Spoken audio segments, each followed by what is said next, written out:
Everyone, আমি লিপিকা চলে এসেছি তোমাদের সাথে একটা নতুন মিনি ব্লগ নিয়ে। তো সেদিন আমরা সবাই মিলে চলে গিয়েছিলাম আমাদের এক রিলেটিভের রিসেপশন পার্টিতে। আমাদের বাড়ি থেকে ওনাদের বাড়ি যেতে অনেকটাই টাইম লেগে গিয়েছিল, প্রায় 1 থেকে 1.5 ঘন্টা লেগে গিয়েছিল। আমরা মোটামুটি রাত্রি 9টা নাগাদ বাড়ি থেকে বেরিয়ে গিয়েছিলাম, আর ওখানে পৌঁছতে পৌঁছতে আমাদের মোটামুটি 10:30টা হয়ে গিয়েছিল। এই তো আমার মা বম্মা ওনারা ভীষণ লজ্জা পাচ্ছিল ক্যামেরার সামনে আসতে। আমি বললাম কিছু হবে না, একটু আসো আসো, তাই বলাতে ওনারা আসলো। আর তোমরা একবার ডেকোরেশনটা দেখে নাও, ডেকোরেশনটা তো খুবই সুন্দর হয়েছিল। ডেকোরেশন দেখে আমরা চলে যাই ব্রাইড আর গ্রুমের কাছে। সেখানে গিয়ে ওদের সাথে দেখা করে তারপর আমরা সবার সাথে একটু গল্প করে নিই। এই হচ্ছে আমার দিদি, যা দাদার বিয়েতে আমরা এসেছি। তারপর এদিক ওদিক আমরা একটু ঘোরাফেরা করে নিই।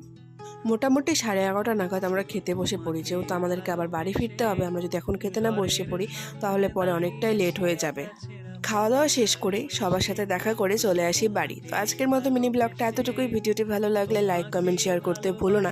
দেখা হচ্ছে এরকম আরও একটি মিনি ব্লগের সাথে। ততক্ষণের মতন ভালো থেকো, সুস্থ থেকো, টাটা বাই।